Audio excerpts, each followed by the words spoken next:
Another major winter storm is developing for this weekend, and here's what you need to know right now. 847,000 people remain without power in life-threatening cold. 21 have died, and this next system could impact many of the same areas that just got devastated.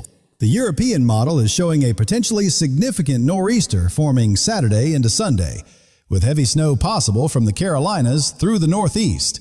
Drop your city in the comments and I'll tell you what the models are showing for your specific area. Let me start by putting the storm we just experienced into perspective because the numbers are absolutely staggering. Little Rock, Arkansas broke a snowfall record that had stood since 1899, which is over 125 years. Think about that for a moment. This storm dumped more snow than any other storm in Little Rock since before most of our great-grandparents were born. Mississippi experienced its worst ice storm since 1994, with some residents facing power outages that could last weeks, not days. Nashville lost nearly half of its entire power grid from 3/4 of an inch of ice coating everything. Over 19,000 flights were canceled, making this past Sunday one of the worst travel days we've seen since the pandemic. This storm stretched 2,300 miles wide at its peak, and more than 230 million Americans were under weather alerts simultaneously. That's a record for simultaneous alerts, showing you just how massive and impactful this system was.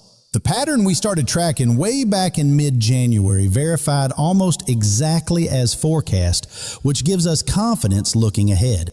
Unfortunately, we need to keep looking into the future because the cold isn't going anywhere and another storm is developing. Now let me break down the temperature situation first because tomorrow morning is going to be brutally cold for anyone still without power. Across the South, we're looking at some of the coldest temperatures of the entire winter season, with continued dangerous conditions. In Texas, Dallas and Fort Worth are both dropping to 16 degrees tomorrow morning, with ice still covering many roads and power lines. Shreveport, Louisiana hits 16 degrees as well, while areas across northern Louisiana deal with widespread outages. Mississippi's hardest hit areas, including Jackson, drop to around 10 degrees, with Oxford and Greenwood seeing 13 to 16 degrees. Nashville is going to struggle to even reach 5 degrees tomorrow morning. And remember, nearly half the city is still without power. When you're sitting in a house that's dropped to 40 or 50 degrees inside and it's 5 degrees outside, that's genuinely life-threatening. Memphis drops to around 9 degrees, Clarksville hits 7 degrees, and across Tennessee, the situation remains critical. In Kentucky, Louisville and Lexington are both looking at 5 to 7 degrees, and here's something remarkable to note. It's actually going to be colder in Kentucky and Tennessee than way up in Iowa and Nebraska tomorrow morning. This is because all that snow on the ground acts like a refrigerator under the Arctic air, making it even colder at the surface. The Northeast got absolutely buried with this storm, and I mean Pennsylvania, New Jersey, and New York saw incredible totals. Many locations are sitting under more than 20 inches of snow right now, with some areas approaching or exceeding 2 feet.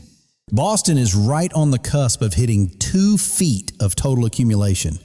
And with residual snow squalls still moving through, you might exceed that today.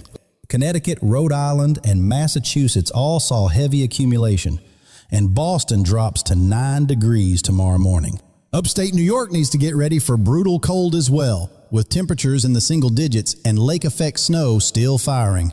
The northern plains stay locked in extreme cold because this is the source region for all that Arctic air we're dealing with. Bismarck, Minneapolis, and Sioux Falls continue acting as the pipeline for Canadian cold air to funnel southward. And it's not done yet. We've got more cold coming as another surge of Arctic air builds in Canada. This is one of those patterns where it's really not going to warm up significantly over the next week to 10 days. Nashville might briefly touch freezing during the day on Tuesday, but then you drop right back to 15 degrees Wednesday morning. Looking at the extended forecast, Nashville doesn't see a sustained above freezing temperature all the way out to February 2nd. It's going to be a prolonged period of cold across the Tennessee Valley, Ohio Valley, Great Lakes, and Northeast. Meanwhile, the Southwest continues enjoying the opposite pattern, with Los Angeles to Tucson seeing mid-70s, potentially hitting 80 degrees. This ridge trough pattern is locked in place, meaning everyone west of the Rockies stays warm while the east stays cold. The extended outlook shows much below average temperatures continuing across the southeast for at least the next 10 days. We could be well into early February still talking about below average temperatures extending all the way down to southern Florida. Now let's talk about the immediate forecast over the next few days before we get to this weekend's potential storm. We've got another Alberta Clipper coming through the Great Lakes on Tuesday that'll bring additional snow to the northeast. This won't be a major system, but some areas will pick up a couple inches, and it's going to fire up the lake effect snow machines again. Western Michigan, Northeast Ohio, Northwest Pennsylvania, and much of upstate New York are looking at persistent lake effect bands. Get ready for another round of accumulating snow over the next several days as brutally cold air continues running over the Great Lakes. At some point, the lakes will start freezing over, but until then, we're looking at continued lake effect snow opportunity. Now, here's where things get really interesting for the weekend, and this is what everyone needs to be paying close attention to. Another anomalously strong high-pressure system is building in Canada, and this Arctic air mass could rival what we just experienced. The European model is showing another massive blast of Arctic air that could be just as intense as the current cold we're dealing with.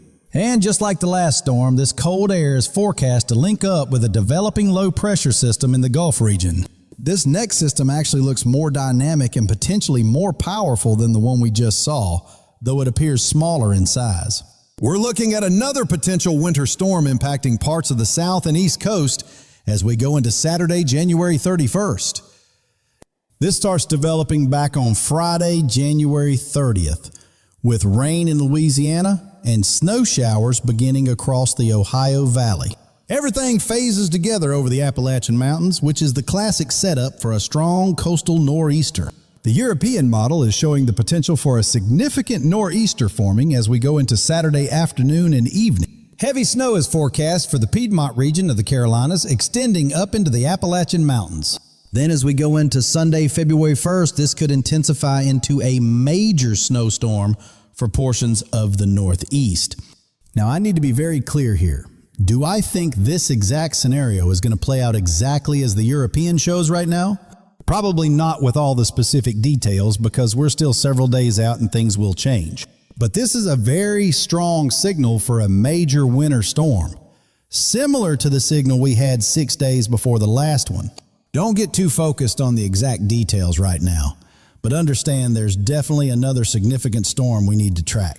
There's going to be another big blast of Arctic air coming down into the southeast, and this one could be even more intense. This system could bring snow back to the Carolinas, Tennessee, Kentucky, West Virginia, and the entire coastal mid-Atlantic and Northeast.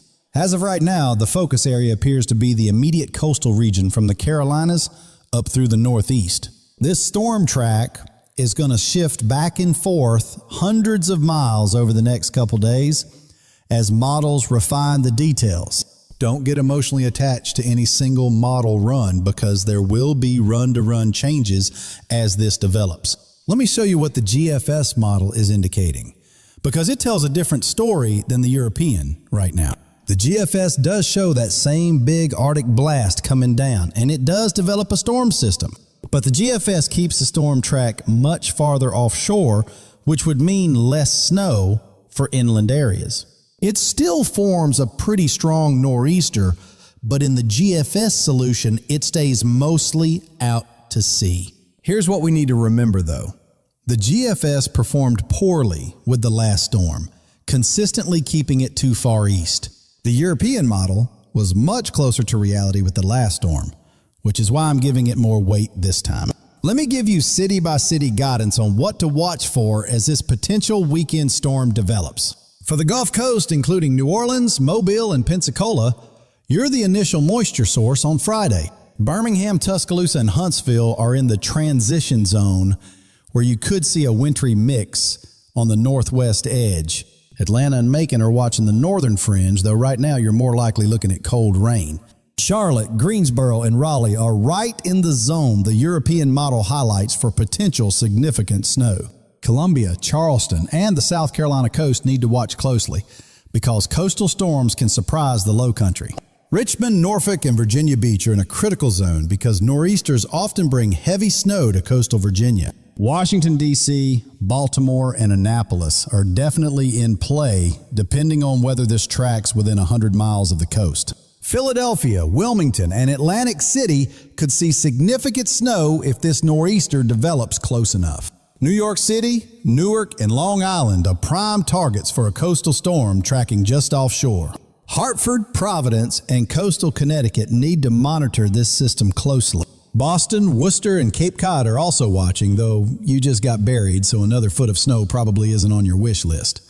Pittsburgh, Harrisburg, and State College might see snow on the western edge depending on how the energy phases. Nashville, Knoxville, and Louisville are watching for potential backside snow as this system organizes. Cincinnati, Columbus, and Cleveland could see snow if energy phases together over the Appalachians like the European suggests. Now I want to put this developing pattern into historical perspective because context really matters here. The overall pattern we're locked into right now is remarkably similar to February 2010. That winter featured multiple major nor'easters hitting the mid-Atlantic about a week apart, which is exactly the spacing we're seeing now.